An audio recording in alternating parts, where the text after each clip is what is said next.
Ini Pak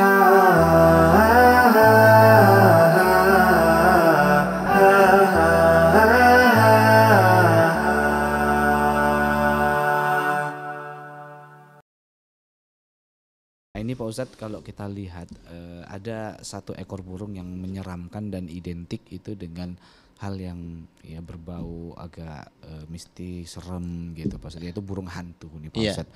Dan juga ada beberapa mitos yang mengatakan burung hantu ini kan pertanda satu kematian, ya kemudian juga pertanda sial. Iya. Ada juga yang pertanda ini burung ini membawa apa namanya ya, gendong hantu dan lain sebagainya. Nah, bagaimana dengan burung yang satu ini nih Ustaz? Kalau kita pelihara di rumah, apakah itu juga bisa mendatangkan jin, bisa mendatangkan setan ke rumah kita sehingga ini menjadi sial dan penghuninya itu nanti bisa meninggal mendadak dan lain sebagainya nih Pak Ustadz? Iya. Berkaitan dengan burung jenis ini ya, kalau Ya. misalnya segala macam jenis apapun burung, kalau kita menganggapnya dia memberi pengaruh sial ataupun beruntung, maka keberuntungan, maka kita termasuk tatoyur. Ya, ada yang bilang burung hantu, ada yang bilang burung gagak, seperti itu. Ya, maka ini termasuk bagian dari tatoyur. Dan orang-orang yang bertatoyur ini dia akan mendapatkan balasan berupa apa? Dia akan dihisap ketika masuk surga. Sebaliknya ketika orang tidak tatoyur, maka mereka akan mendapatkan nikmat masuk surga tanpa hisab dan tanpa azab, sebagaimana yang disebutkan Rasul sallallahu alaihi wasallam di dalam hadisnya, humul ladzina la yastarqun wa la yatatayyarun wa ala rabbihim yatawakkalun. Seperti itu. Ya, jadi ini hanya mitos ya. Ini hanya mitos bahwasanya dia menggendong hantu, dia membawa jin, hanya karena memang apa? Burung ini aktif di malam hari.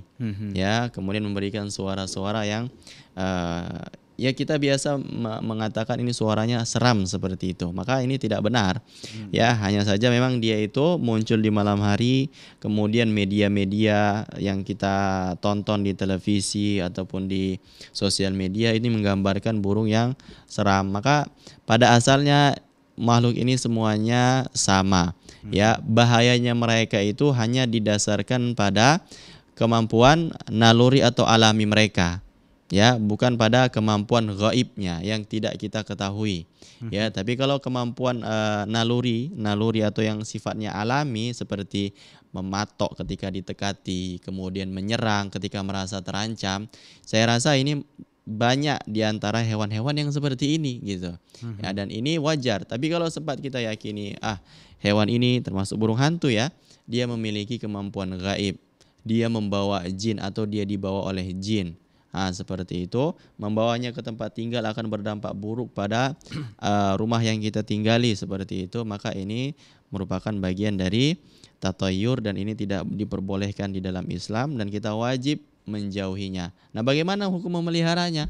Kembali ke hukum asal tadi. Selama dia mampu untuk memberikan dia makan, merawat, maka tidak ada masalah dan hukum asalnya adalah mubah. Allahu taala a'lam. Oke, Ustaz, berarti